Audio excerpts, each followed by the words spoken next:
haven't been sleeping well, guys. Since GREAAT's thing about all I do is think about that. I haven't been sleeping much, and I've been going over very exhausted and stuff.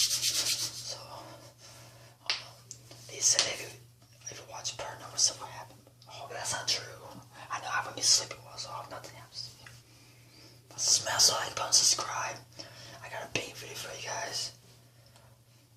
I got a big question for you guys. What if the nun fought Slenderman? That's what I'm gonna be showing you. I think Slenderman will do that. I think I'll be scared. I think I will face the nun. He comes out fucking nowhere. Oh my god. And that static shit, that's when he's near, so.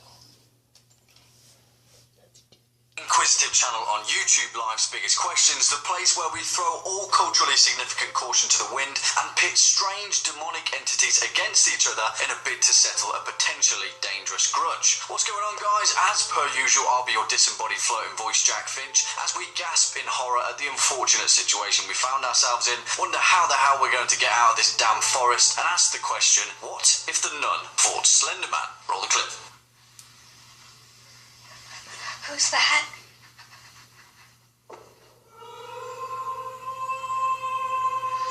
That's creepy.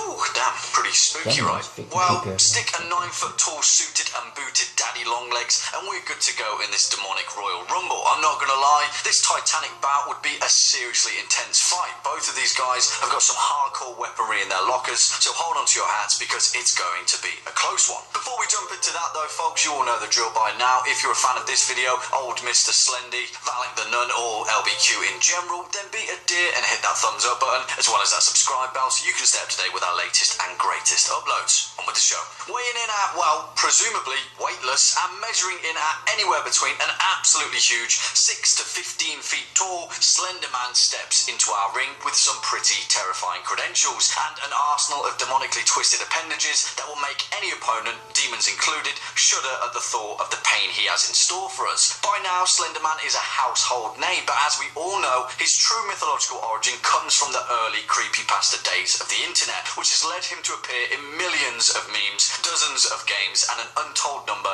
of fan-generated fictional sites. That, while pandering to several different facets of Slenderman emotion, the one feeling that unites them all is fear. He's the big, bad baddie, the thing that goes bump in the night, and how can fear itself be scared of anything?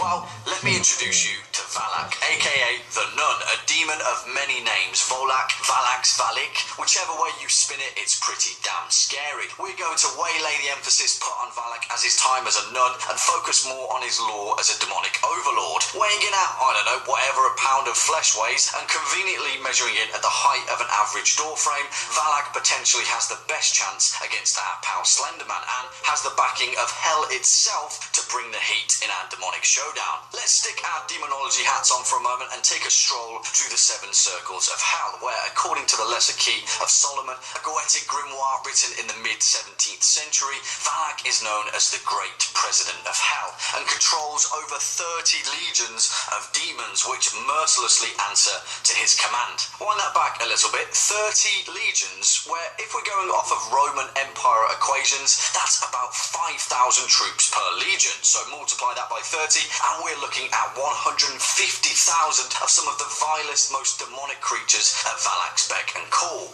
By sheer numbers alone, Valak already has the leg up over Mr. Slendy. But hold on a minute, because Slenderman definitely has a trick or two hidden up his own very long sleeve.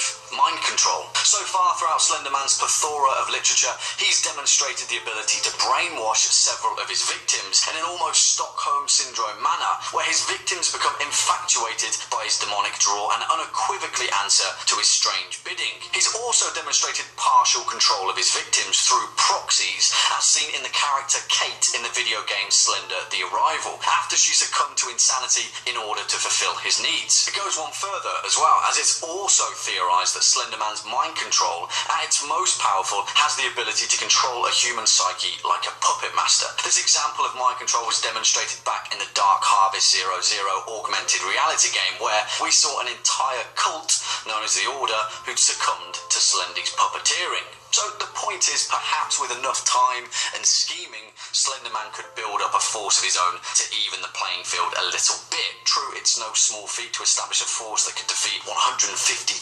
demons, and it's probably a little late in the day for him to start amassing an army, but whatever, eh? We're trying to be as fair as we can. The option's there, I guess. In that respect, Valak wins this bout hands down. In a full-scale battle, a demonic horde wipes the field without breaking too much of a sweat. Also, out of fairness, we haven't even mentioned that Valak is also commonly known as the Marquis of Snakes, and characteristically draws serpents to do his bidding. So that battlefield will be pretty well stacked, to say the least. Let's take it one-on-one, though, because it's safe to say that Valak has clearly won this aspect of our theoretical scenario, and when we go demon on demon, things get a little more interesting. Slenderman's arsenal is frightening, to say the least. Slender walking, a common name given to his ability to appear and disappear at will, psychic camouflage, mind control, as we've already mentioned, impersonation, selective visibility, distortion, pyrokinesis, and probably the cream of the crop, everyone's favourite offensive appendages, tentacles. When it comes to a one-on-one battle, Slenderman has the clear advantage and would definitely win this fight. Other than slipping into the clothes of Catholic nuns or pretending to be the physical equivalent of an English nursery rhyme, Valak is pretty thin on anomalous powers. He does have one advantage though, as the lesser key of Solomon states. Valak possesses the power to find treasures, and is demonstrated in the Conjuring franchise during the vision of Ed Warren being impaled, and his offering of this to Lorraine Warren as a gift. Treasures is a loose term though, and while it may not seem like the most useful power, it points toward a tactic that Valak often utilises. Just like with the Annabelle doll in the Conjuring franchise, Valak is a much better ally than he is as an enemy, especially to demons. And well, the most likely outcome of this hypothetical scenario is that Valak simply adds Slenderman to his menagerie of demonic allies. And then we come full circle, and more than likely, with how the majority of these things end up, Valak and Slenderman would team up and we'd all be boned. I'm sensing a theme here. Anyway, folks, unfortunately, that's all we've got time for in today. Some are different ones. I think all the fits in Slender. Some are just creepy. That's just not normal. That's not normal. Pretty true. Yeah. Smash the like button, subscribe. I got another pink video coming your way.